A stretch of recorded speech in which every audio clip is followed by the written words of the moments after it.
Pollution, évacuation, vos locaux sont inutilisables, avez-vous le droit de résilier votre bail? La réponse n'est pas si simple et dépend de la notion de destruction totale ou partielle du bien loué. Je vous explique ce que dit la loi en 1 minute.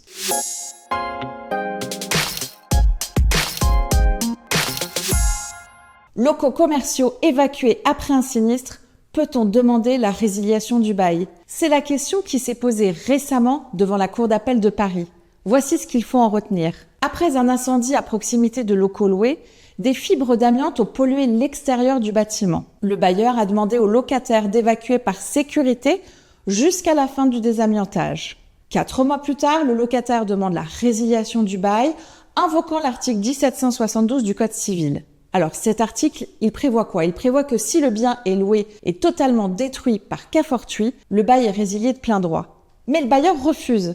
Les juges ont rappelé 2 points essentiels. La destruction totale implique une impossibilité absolue et définitive d'utiliser les lieux loués. Ici, l'accès a été limité pendant moins de 4 mois et les travaux de dépollution ont duré 1 semaine.